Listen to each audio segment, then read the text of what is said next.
Hello friends, welcome to my channel. आज के इस वीडियो में हम लोग यूपीजीआईसी लेक्चरर के एग्जाम में पूछे गए हिस्ट्री के प्रीवियस ईयर क्वेश्चन पेपर को आपके साथ डिस्कस करेंगे। और इसके पहले की वीडियोस में हमने यूपी टीजीटी, पीजीटी और एलटी ग्रेड के एग्जाम में पूछे गए हिस्ट्री के प्रीवियस ईयर क्वेश्चन पेपर्स को आपके साथ डिस्कस किया है। अगर अभी तक आपने उन वीडियोज़ को नहीं देखा है तो उन वीडियोज़ का लिंक आपको डिस्क्रिप्शन बॉक्स में मिल जाएगा, आप उसे जाके देख सकते हैं। तो बिना देरी किए चलिए आज का ये वीडियो स्टार्ट करते हैं। तो आज के इस वीडियो में हम लोग जीआईसी परीक्षा 2021 में पूछे गए हिस्ट्री के क्वेश्चंस का डिस्कशन आपके साथ करेंगे। तो क्वेश्चन नंबर 1 है, मेगस्थनीज ने अपनी पुस्तक इंडिका में दक्षिण भारत के किस राजवंश का उल्लेख किया है? तो इस क्वेश्चन का सही जवाब हो जाएगा ऑप्शन डी, पांड्या।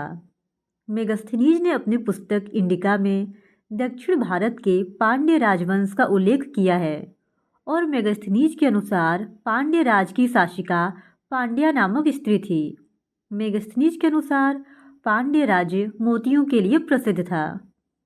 फिर क्वेश्चन नंबर 2, निम्न में से कौन जहांगीर के समय का चित्रकार नहीं है? तो इस क्वेश्चन का सही जवाब है ऑप्शन सी, ख्वाजा अब्दुल समद। ख्वाजा अब्दुल समद अकबर के काल का प्रमुख चित्रकार था, न कि जहांगीर के समय का, और अकबर ने इसे टकसाल का अधिकारी भी बनाया था। वहीं बात करें अगर जहांगीर के शासनकाल की, तो जहांगीर के काल के प्रमुख चित्रकार मंसूर, मनोहर, अबुल हसन बिसंदास, फारूक बेग आदि थे। फिर क्वेश्चन नंबर 3, भक्ति आंदोलन के संदर्भ में निम्नलिखित कथनों पर विचार कीजिए। पहला कथन है, रामानंद का जन्म इलाहाबाद में तथा वल्लभाचार्य का जन्म वाराणसी में हुआ। दूसरा कथन है, रामानंद के 12 प्रमुख शिष्य भिन्न भिन्न जाति व संप्रदाय के थे। नीचे दिए गए कूट का प्रयोग कर सही उत्तर का चयन कीजिए। तो इस क्वेश्चन का सही जवाब हो जाएगा ऑप्शन सी, पहला और दूसरा, ये दोनों ही कथन सही है। रामानंद का जन्म इलाहाबाद, जिसे अब प्रयागराज के नाम से जाना जाता है, वहाँ पर हुआ था और इनकी प्रारंभिक शिक्षा दीक्षा काशी में हुई थी। और वल्लभाचार्य का जन्म वाराणसी में हुआ था और वाराणसी में ही इनकी मृत्यु हो गई थी। और रामानंद के 12 प्रमुख शिष्य थे, जिसमें धन्ना, पीपा, सेना, रैदास, कबीर, सुरसरी, पद्मावती आदि प्रमुख थे। फिर क्वेश्चन नंबर 4, भारत में हेराल्ड साप्ताहिक समाचार पत्र का प्रकाशन किस शहर से होता था? तो इस क्वेश्चन का सही जवाब हो जाएगा ऑप्शन बी, बम्बई से। भारत में हेराल्ड समाचार पत्र का प्रकाशन बम्बई शहर से होता था और आगे चलकर जवाहरलाल नेहरू ने 9 सितंबर 1938 ईस्वी को दिल्ली और लखनऊ से अंग्रेजी में नेशनल हेराल्ड नामक समाचार पत्र का प्रकाशन शुरू किया था। फिर क्वेश्चन नंबर 5, पुलकेशिन द्वितीय के किस सामंत ने शब्दावतार नामक व्याकरण ग्रंथ की रचना की? तो इस क्वेश्चन का सही जवाब हो जाएगा ऑप्शन डी, गंगराज दुर्विनीत ने। पुलकेशिन द्वितीय के सामंत गंगराज दुर्विनीत ने शब्दावतार नामक व्याकरण ग्रंथ की रचना की थी। और पुलकेशिन द्वितीय बादामी के चालुक्य वंश का सबसे महत्वपूर्ण शासक था और रवि कीर्ति का ऐहोल अभिलेख पुलकेशिन द्वितीय के जानकारी का सबसे महत्वपूर्ण स्रोत है। पुलकेशिन द्वितीय के काल में वेनसांग उसके राज्य में आया था और पुलकेशिन द्वितीय ने फारस आदि विदेशी देशों से महत्वपूर्ण संबंध स्थापित किए थे। फिर question number 6, voice of India के संपादक कौन थे? तो इस क्वेश्चन का सही जवाब हो जाएगा option B M Malabari. Voice of India के संपादक बी एम मलाबारी थे। बी एम मलाबारी का जन्म 1853 ईस्वी में बड़ौदा में हुआ था और 1885 में इन्होंने सेवा सदन की स्थापना की। बी एम मलाबारी प्रसिद्ध रुक्माबाई केस से भी जुड़े हुए थे। वॉइस ऑफ इंडिया का संपादन बी एम मलाबारी ने दादाभाई नौरोजी और विलियम वेडरबर्न के साथ 1883 ईस्वी में शुरू किया था। फिर क्वेश्चन नंबर 7, प्रारंभिक बौद्ध धर्म में स्त्रियों की स्थिति की कुछ महत्वपूर्ण विशेषताओं के संदर्भ में निम्नलिखित कथनों में से कौन से सही है? पहला, स्त्रियों के लिए भी निर्वाण प्राप्ति संभव। दूसरा, भिक्षुणियों के लिए पृथक मठ का निर्माण। नीचे दिए गए कूट के माध्यम से सही उत्तर चुनें। तो इस क्वेश्चन का सही जवाब हो जाएगा ऑप्शन सी। 1 और 2 दोनों ही कथन सही है। 6ठी शताब्दी ईसा पूर्व में उदित धर्मों में बौद्ध धर्म सबसे महत्वपूर्ण था। इस धर्म में शूद्रों और स्त्रियों की अवस्था को सुधारने में महत्वपूर्ण भूमिका का निर्वाह किया है। 600 ईसा पूर्व आते आते जहां ब्राह्मण धर्म में स्त्रियों के अधिकांश अधिकारों को छीन लिया गया था, वहीं बौद्ध धर्म ने स्त्रियों के लिए भी निर्वाण की व्यवस्था की और स्त्रियां भी संघ में शामिल हो सकती थी। उन्हें वे सभी अधिकार दिए गए जो बौद्ध पुरुष भिक्षुओं को प्राप्त था और भिक्षुणियों के लिए पृथक मठ की स्थापना भी की गई थी।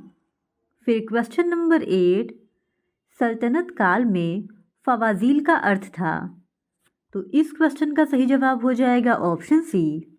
इक्तादारों द्वारा सरकारी खजाने में जमा की जाने वाली अतिरिक्त राशि। फिर क्वेश्चन नंबर 9, निम्नलिखित में से कौन कौशल नरेश प्रसेनजीत का मंत्री नहीं था? तो इस क्वेश्चन का सही जवाब हो जाएगा ऑप्शन ए, बंधुल।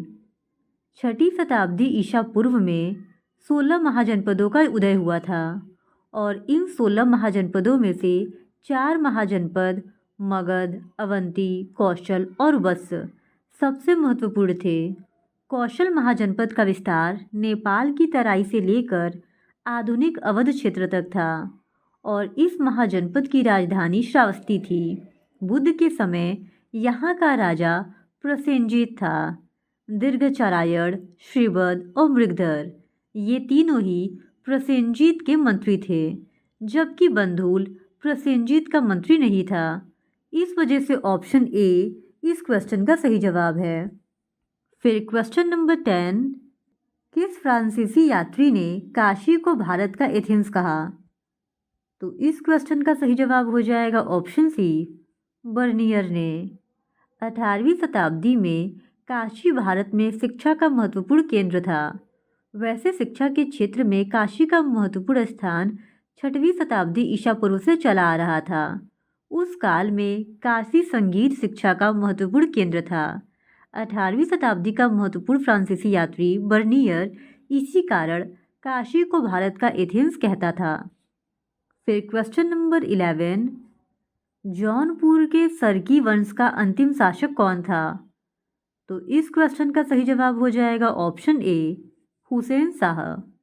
जौनपुर की स्थापना तुगलक वंश के सुल्तान फिरोज शाह तुगलक ने की थी और आगे तुगलक वंश के सुल्तान नसीरुद्दीन महमूद ने अपने वजीर ख्वाजा जहां को मलिक उस सर्क की उपाधि प्रदान कर उसे पूर्व प्रदेश का शासक नियुक्त किया और इसी ने स्वतंत्र सरकी वंश की स्थापना की। इस वंश का सबसे महत्वपूर्ण शासक इब्राहिम शाह सरकी था और सरकी वंश का अंतिम शासक हुसैन शाह सरकी था, जिसे हराकर बहलोल लोदी ने जौनपुर को दिल्ली सल्तनत में मिला लिया। यानी ऑप्शन ए इस क्वेश्चन का सही जवाब है। फिर क्वेश्चन नंबर 12 कि सूफी संत की कुछ पंक्तियाँ सिखों के आदि ग्रंथ में संकलित की गई हैं। तो इस क्वेश्चन का सही जवाब हो जाएगा ऑप्शन डी, फरीउद्दीन गंजे शकर का। फरीउद्दीन गज ए शंकर, जिसे बाबा फरीद भी कहा जाता है और जो कुतुबुद्दीन बख्तियार काकी के शिष्य थे, का जन्म पंजाब में हुआ था और बाबा फरीद चिश्ती सूफी सिलसिले के प्रमुख संत थे। बाबा फरीद ने अजोधन यानी पंजाब को अपना निवास स्थान बनाया था। बाबा फरीद के उपदेश बहुत ही संतुलित होते थे, जिसमें विभिन्न धर्मों के बीच सामंजस्य पर बल दिया जाता था और यही कारण था कि बाबा फरीद के कुछ उपदेशों की पंक्तियों को सिखों के आदि ग्रंथ में संकलित किया गया है। फिर क्वेश्चन नंबर 13, न तो भारत के भूतकाल पर आंखें मूंद कर निर्भर रहा जाए और न ही पश्चिम का अंधानुकरण किया जाए, विवेक बुद्धि का सहारा लेकर नए भारत का सर्वोत्तम प्राच्य और पाश्चात्य विचारों को प्राप्त कर संजोए रखना चाहिए। ये विचार किसने रखे? तो इस क्वेश्चन का सही जवाब हो जाएगा ऑप्शन ए, राजा राम मोहन रॉय ने। राजा राम मोहन रॉय 19वीं शताब्दी के धार्मिक आंदोलन के अगुवा थे। उन्हें पूर्व और पश्चिम के विचारों के मिलन का समन्वयकर्ता माना जाता है और इन्हीं का यह विचार है कि न तो भारत के भूतकाल पर आंखें मूंद कर निर्भर रहा जाए और न ही पश्चिम का अंधानुकरण किया जाए। विवेक बुद्धि का सहारा लेकर नए भारत को सर्वोत्तम प्राच्य और पाश्चात्य विचारों को प्राप्त कर संजोए रखना चाहिए। फिर क्वेश्चन नंबर 14, क्या मैं राजनीति में आपका ही बालक नहीं हूँ? हाँ, मैं थोड़ा कामचोर और थोड़ा भटका जरूर हूँ। महात्मा गांधी से अपने बारे में उपरोक्त कथन किसने कहा? तो इस क्वेश्चन का सही जवाब हो जाएगा ऑप्शन डी, जवाहरलाल नेहरू ने। ये कथन जवाहरलाल नेहरू ने महात्मा गांधी से अपने बारे में कहा था। फिर क्वेश्चन नंबर 15, शहाबुद्दीन मोहम्मद गौरी ने किस भारतीय नरेश को पराजित कर बनारस पर अधिकार किया था? तो इस क्वेश्चन का सही जवाब हो जाएगा ऑप्शन सी, जयचंद को। शहाबुद्दीन मोहम्मद गौरी ने भारतीय नरेश राजा जयचंद्र को हराकर बनारस पर अधिकार किया था और गौरी ने 1192 ईस्वी में तराइन के द्वितीय युद्ध में चौहान वंश के शासक पृथ्वीराज तृतीय को पराजित करने के बाद 1194 ईस्वी में चंदावर के युद्ध में राजा जयचंद्र, जो गढ़वाल वंश के महत्वपूर्ण और अंतिम शासक थे, उनको पराजित किया था और गढ़वाल वंश कन्नौज से बनारस तक के क्षेत्र पर शासन करता था। अतः इन क्षेत्रों पर गौरी का अधिकार हो गया था। फिर क्वेश्चन नंबर 16, किस सुल्तान के शासनकाल के दौरान अकद खाका विद्रोह हुआ था? तो इस क्वेश्चन का सही जवाब है ऑप्शन बी, अलाउद्दीन खिलजी। दिल्ली सल्तनत में खिलजी वंश के सुल्तान अलाउद्दीन खिलजी के शासनकाल के दौरान अकद खाका विद्रोह हुआ था और इस विद्रोह के अलावा अलाउद्दीन के काल में 3 और लोगों ने विद्रोह किया था और इस विद्रोह को रोकने के लिए अलाउद्दीन ने अमीरों का आपस में विवाह करने पर प्रतिबंध लगा दिया था और उनके अधिक से अधिक धन को सरकारी खजाने में जमा करवाना भी शुरू किया था। फिर क्वेश्चन नंबर 17, कण्व वंश के निम्नलिखित शासकों पर विचार कीजिए तथा उन्हें कालक्रमानुसार व्यवस्थित कीजिए। पहला है वासुदेव, दूसरा है नारायण, तीसरा है भूमिमित्र और चौथा है सुशर्मन। नीचे दिए गए कूट का प्रयोग कर सही उत्तर का चयन कीजिए। तो इस क्वेश्चन का सही जवाब हो जाएगा ऑप्शन बी, 1, 3, 2 एंड 4। पुराणों के अनुसार कण्व वंश के कुल 4 शासकों ने 45 वर्ष तक शासन किया था और इस वंश के 4 शासकों का क्रम में सबसे पहले वासुदेव आते हैं, फिर आते हैं भूमिमित्र, फिर क्रम आता है नारायण का और सबसे अंत में आते हैं सुशर्मा। कण्व वंश के अंतिम शासक सुशर्मा की हत्या कर सिमुक ने सातवाहन वंश की स्थापना की थी। फिर क्वेश्चन नंबर 18, अमीर खुसरो के अनुसार किस अरब ज्योतिषी ने 10 वर्षों तक वाराणसी में रहकर ज्योतिष विद्या का अध्ययन किया? तो इस क्वेश्चन का सही जवाब हो जाएगा ऑप्शन ए, अबू माशर ने। अमीर खुसरो के अनुसार अरब ज्योतिषी अबू माशर ने 10 वर्ष तक वाराणसी में रहकर ज्योतिष विद्या का अध्ययन किया था और वाराणसी बुद्ध काल से ही शिक्षा का एक महत्वपूर्ण केंद्र था। बुद्ध काल में यहाँ संगीत की शिक्षा दी जाती थी और आगे चलकर वाराणसी ज्योतिष शिक्षा का भी महत्वपूर्ण केंद्र बना था। 18वीं शताब्दी का फ्रांसीसी यात्री बर्नियर वाराणसी को भारत का एथेंस कहता था।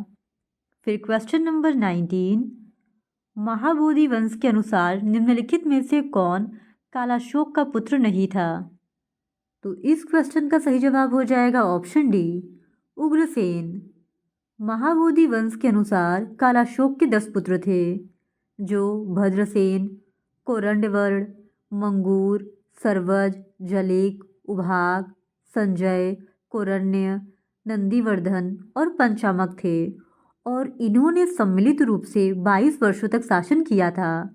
नंदीवर्धन शिशुनाग वंश का अंतिम शासक था और आगे मगध क्षेत्र में नंद वंश की स्थापना हुई, जिसका संस्थापक महापद्म नंद था और महाबोधि वंश में इसे ही उग्रसेन भी कहा जाता था। फिर क्वेश्चन नंबर 20, निम्नलिखित में से कौन एक 1918 में उत्तर प्रदेश में किसान सभा की स्थापना से संबंधित नहीं था? तो इस क्वेश्चन का सही जवाब हो जाएगा ऑप्शन सी, ब्रजकिशोर। अवध में होम रूल लीग के कार्यकर्ता काफ़ी सक्रिय थे। इन्होंने किसानों को संगठित करना शुरू किया और इन्होंने इस संगठन को किसान सभा का नाम दिया। आगे चलकर गौरी शंकर मिश्र, इंद्र नारायण द्विवेदी और मदन मोहन मालवीय के प्रयासों से फरवरी 1918 ईस्वी में उत्तर प्रदेश किसान सभा का गठन हुआ और उत्तर प्रदेश किसान सभा के गठन में ब्रजकिशोर का कोई योगदान नहीं था। फिर क्वेश्चन नंबर 21, भारत में सती प्रथा को समाप्त किया गया। तो इस क्वेश्चन का सही जवाब है ऑप्शन ए, 4 दिसंबर 1829 ईस्वी में।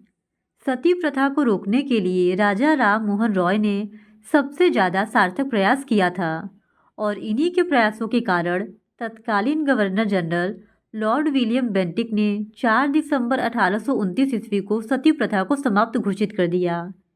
शुरू में यह कानून केवल बंगाल में लागू किया गया था, लेकिन 1830 ईस्वी में इसे पूरे भारत में लागू कर दिया गया। फिर क्वेश्चन नंबर 22, झील के किनारे स्थित प्रारंभिक कृषि स्थल है। तो इस क्वेश्चन का सही जवाब हो जाएगा ऑप्शन बी, लहुरा देवा।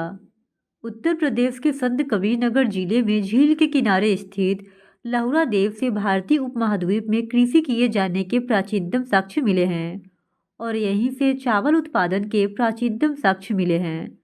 महत्वपूर्ण है कि मेहरगढ़ से प्राप्त कृषि का साक्ष्य 7000 ईसा पूर्व का है, जबकि लहुरा देव का 9000 से 7000 ईसा पूर्व का कृषि का साक्ष्य उपलब्ध है। फिर क्वेश्चन नंबर 23, किन स्मृतिकारों ने विधवा पुनर्विवाह को कानूनी मान्यता दी थी? तो इस क्वेश्चन का सही जवाब हो जाएगा ऑप्शन बी, नारद और पराशर ने। नारद और पराशर ने विधवा पुनर्विवाह को कानूनी मान्यता दी थी। फिर question number 24, sir Colin Scott Moncrieff आयोग नियुक्त किया गया था। तो इस क्वेश्चन का सही जवाब हो जाएगा ऑप्शन सी, सिंचाई में सुधार के उपायों का अन्वेषण करने और सुझाव देने के लिए। सर कॉलिन स्कॉट मॉनक्रीफ आयोग की नियुक्ति 1901-1902 ईस्वी में तत्कालीन वायसराय लॉर्ड कर्जन के समय में सिंचाई में सुधार के उपायों का अन्वेषण करने और सुझाव देने के लिए किया गया था और इस आयोग की नियुक्ति गवर्नर जनरल लॉर्ड कर्जन के काल में की गई थी और इस आयोग की रिपोर्ट के संस्तुति के आधार पर कई सिंचाई परियोजनाओं को शिलान्यासित किया गया था। फिर क्वेश्चन नंबर 25, गुप्तकालीन बोवर पांडुलिपि संबंधित है। तो इस क्वेश्चन का सही जवाब हो जाएगा ऑप्शन बी, आयुर्वेद से। बोवर पांडुलिपि 4वीं-5वीं ईस्वी के प्राचीनतम चिकित्सीय ज्ञान, आयुर्वेद, शकुन विचार और भविष्य के कथन से संबंधित महत्वपूर्ण खोज है। इसे 1890 ईस्वी में हैमिल्टन बोवर ने गोबी मरुस्थल से खोजा था और यह मूलतः यशोमित्र नामक बौद्ध भिक्षु के 7 निबंधों का संग्रह है। यह बौद्ध भिक्षु कमतूरा बौद्ध विहार में निवास करते थे। तो आज के लिए बस इतना ही। बाकी के बचे हुए क्वेश्चंस का डिस्कशन हम लोग इस वीडियो के नेक्स्ट पार्ट में आपके साथ करेंगे। और अगर आप UPGIC, UPLT grade, UPTGT, PGT के एग्ज़ाम में पूछे गए हिस्ट्री के इसी तरह और भी प्रीवियस ईयर क्वेश्चन पेपर्स को देखना चाहते हैं तो please do subscribe to my channel and like this video. Thank you very much.